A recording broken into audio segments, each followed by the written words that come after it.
هێرشە درۆنیەکان بۆ سەرناوچە جیاوازەکانی هەرێم ڕوو لە زیادبوون دەکەن. دەپرسین بۆچی سەرڕای ڕێکەوتنە ئەمنیەکان هێشتا ئەم فڕۆکە بێفڕۆکەوانانە بە ئاسمانەکەدا دەگەنە قوڵایی هەرێم و ئارامی شارەکە تێک دەدەن. ئایا کێشەکە لە نەبوونی سیستەمی بەرگری پێشکەوتووە یان لە کەلێنە سیاسی و مەیدانیەکاندایە؟ لاڵقی ئەم جارەی هەکبەدا ئەم پرسیارە هەستیارانە دەوروژێنین و وەڵامە ڕاستەقینەکەی لە مەیدانەوە وەردەگرینەوە. لەگەڵمدا بن.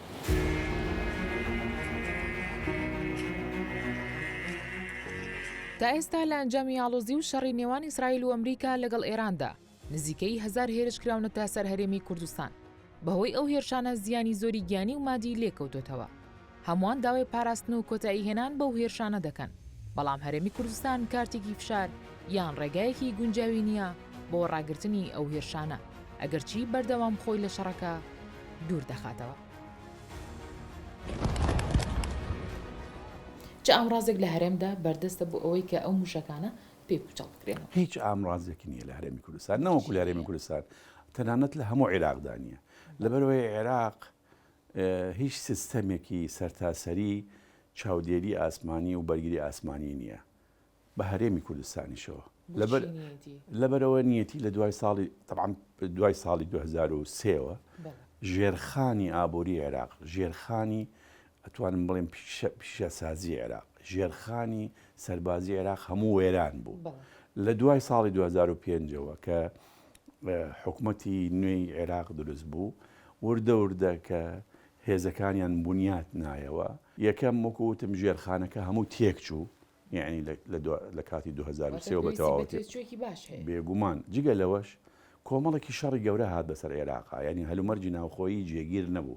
یەکەمی جار قاعیدە بوو هەتاکو ساڵی نزیکەی 2012 بەردەوام هەڕەشە لە عێراقی کرد و عێراقی وێران کرده بوو. ئەمجا خەرجێکی زۆر، کوشتارێکی زۆر لە عێراق بوو. دوای ئەوە داعش هات بە هەمان شێواز 4 ساڵش ئەو وێرانکاریە کە لە عێراق دروستی کردووە. ئەمجا هەلومەرجی ناکۆکی لە نێوانی لایەنە سیاسەکان. ئەمجا ئێستا ئەو شەڕی ئێران و ئەمریکا ئەو هەلمەرجە لە ڕۆژهەڵاتی ناوەڕاستە هەیە، هەمووی کەڵەکە بووە و عێراق بۆتە بەبێی دەسەڵاتی خۆی بەدەر لە دەسەڵاتی خۆی بۆتە بەشێک لەو ململانیەی کە هەیە بە تایبەتی ئێستا لە نێوانی ئەمریکا و ئێران و ئیسرائیل و ئێران. ئەوش بۆتە هۆکارێک بۆ ئەوەی عێراق نەتوانێت تا ئێستا سیستەمێکی بەرگری ئاسمانی و سیستەمێکی چاودێری ئاسمانی مۆدرێن وەکو ئێستا دابینکە. ئاسمانی هەرێم چی بەسەر بێ؟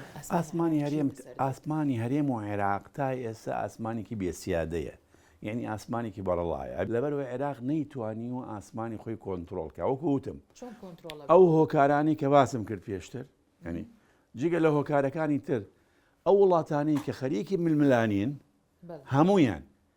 هەمویان نەیانهێشتووە عێراق بتوانێت گرێبەستێکی وا بکە بۆ ئەوەیە کە سیستەمی بەرگری ئاسمانی و سیستەمی بێگومان ئێستا بەر لە 2 ڕۆژ ئەگەر بەدواداچوون بکرد بێ بەڕێز عەلی زەیدی کۆبنەوەی لەگەڵ فەرماندەباڵەکانی هێزە شەکدارەکانی عێراقی کرد و داوای لێکردن زۆر بەپەلە گرێبەست بکەن و بودجەیەک تەرخام بکەن بۆ ئەوەیە کە سیستەمی چاودێری ئاسمانی و سیستەمی بەرگری ئاسمانی مۆدرێن بۆ عێراق بکڕن.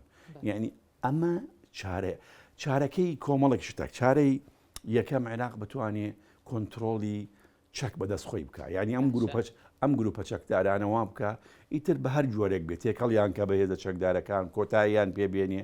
ئەمە خاڵێکی زۆر گرنگە. ئەوە یەک. دووەمیان عێراق پەیوەندیەکانی خۆی ڕێکخاتەوە لەگەڵ وڵاتانی دراوسێ و لەگەڵ وڵاتانی ئەوروپا بەگشتی. ئەمەش ڕێکەوتنی سیاسی هەبێ لەسەر پرۆژەیەکی نیشتیمانی لە ناو عێراقا کە هەموو لایەنە سیاسەکان ینی پەیڕەوی بکەن، ینی پەیڕەوی ئەم پرۆژە نیشتیمانیە بکەن کە چۆن بتوانین عێراق بپارێزین.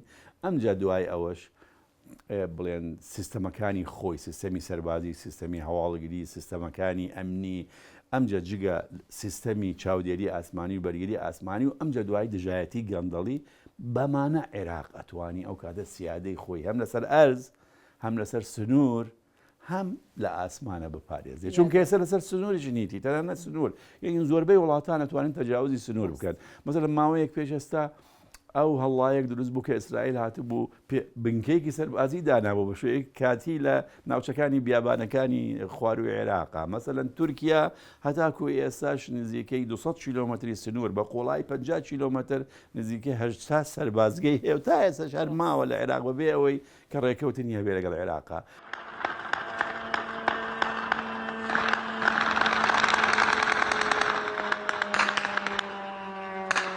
لە 28 شوباتەوە هەرێمی کوردستان بە 929 درۆن و موشک بۆردومان کراوە کە بەهۆیەوە 32 کەس گیانی لەدەستداوە و 147 کەسی دیکە بریندار بوون. دابەشبوونی هێرشەکان بەسەر پارێزگاکاندا بەم شێوەیەن: هەولێر 634 هێرش، سلێمانی 261 هێرش، دهۆک 31 هێرش و هەڵەبجە 3 هێرش.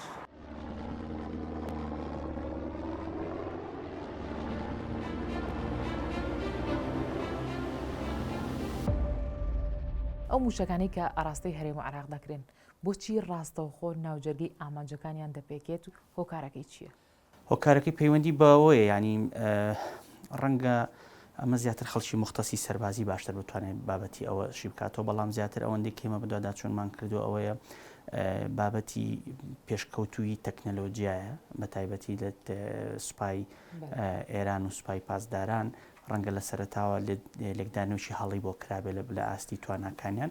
ئەمە نیشانی ئەوەیە کە بەڵێ ئێران تەواو ئامادەی هەیە بۆەوەی کە بەرەنگاری خۆی بێتەوە و لە دۆخی شەڕیشە هیچ سیادەیەک نامێنێ، هیچ سەروەریەک نامێنێ بۆ وڵاتان. ئەوەی کە بینیمان لە شەڕی لەم جەنگی کە ڕابردوو کرا لە نێو جەنگی 40 ڕۆژە و 12 ڕۆژەوانە هیچ سیادە و سەروەری هیچ وڵاتێک نەما لە هەر شوێنێک مەبەستیان بێ و هەر کەسێک مەبەستیان بێ و هەر خاڵک مەبەستیان بێت توانیانەبی. بۆچی لایەنە پەیوەندیدارەکان گرنگی بەم بابەتە نادەن؟ نەک هەرێمی کوردستان، ڕەنگە هەرێمی کوردستان لە چاو عێراق زیاتریش بێ، عێراقیش ینی ئاسمانەکەی خاوەن سەروەری خۆی نیە. ئەمە ئەگەڕێتەوە بۆ توانە و هەژبوونی ئەم وڵاتانە خۆیان، ئایا تا چەند ئەم وڵاتانە توانیوانە لە ڕووی سەربازی و پێگەی خۆیان بەهێز بکەن. ئاسمانی هەرێمی کوردستان لە چوارچەوەی سیادەی عێراقایە، ئەوە ئەرچی عێراقە کە بێ ئاسمانی هەرێمی کوردستان بپارێزێ، بێ سیادەی خاکەکە خۆی بپارێزێ، بەڵام تا ئیستا ئەوەی نەکردووە. بەڕاستی وەکوتم عێراق نەیتوانێ وەکو دەوڵەت لە دوای پرۆسی ئازادی عێراقەوە نەیتوانێت و پایەکانی خۆی بەهێز بک بە تایبەتی لە ڕۆوە سەربازیەکەەوە لە ڕوە نێو دەوڵەتێکەوە ئەوەندەی سەرقاڵی کێشە و ململانیە تایفەکانی ناخۆی خۆی بۆ ئەوەنەی سەرقاڵی کێشە و ململانیەکان و گەندەڵی و بابەتی بە هەدەردانی سامانی ئەم وڵاتە بۆ ئەوەندە نەیتوانێت پێگەنە و دەوڵەتەکەی خۆی بەهێز بکە. ئەمەیشەکە لە خاڵێکیشتر لە خاڵە گرنگەکان ئەوەیە عێراق نەیتوانی وەکو چەترێکی کۆکەرەوە لەگەڵ هەموو پێکاتەکانی عێراقات مامەڵە بکە، نایەوێ بیکات کە دوو جۆر هەیە. جۆرێکیان ئەوەیە کە نیەت نییە بۆ ئەوەی کە بتوانێت بێوێ بیکات، جۆرێکی تریان ئەوەیە کە ئەوان هەمیشە لەگەڵ ئەوەیان کە نایانەوێ هەرێمێکی بەهێز لە چوارچەوەی عێراقێکە هەبێ، بۆیە بەردەوام ئەیانەوێ ئەو قەیرانانی کە لەوێ هەیە بە جۆرە لە جۆرەکانی تر بینێرن بۆ هەرێمی کوردستان. عێراق ڕێگرێ لە بەردەم هەرێمی کوردستان بۆەوەی کە چەکی بەرگری تایبەت بەخۆی بکرێت. دەستوری عێراق ڕێگرە لەبەرەوەی بابەتی چەکی بەرگری و هێزی ئاسمانی و دژە موشک و ئەمانە بابەتێکی سیادیە، ئەبێ ڕاستەوخۆ مەرکەز سەرپەرشتی کات لەوەی کە مەرکەز هەیەی ئەبێ بەشی هەرێمی کوردستان بدا، بەڵام بەداخەوەنەی کردووە. لە کاتی شکستی دیبلۆماسی چ بژاردەیەکی کە هەیە بۆ ئەوی کە جێگرەوەی ئەم شکستە بێت؟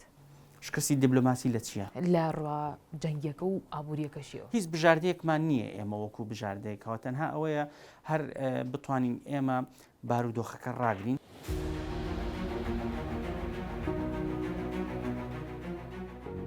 زیانی هێرشەکان هەمەلایەنن بە شێوەیەک ئەو قەیرانی بنزین و غاز و سوتەمەنیەی ئێستا هەرێمی کوردستانی گرتوتەوە. هۆکاری ئەو شەڕەیە چونکە دامەزراوە ئابوووریەکان کارەکانیان ڕاگرتووە. ئەوە جگە لەو ترس و دڵڕاوکێیی کە لە لای خەڵک دروست بووە. چەندین کەس بەهۆی هێرشەکەوە تا ئێستا گیانی سپاردووە.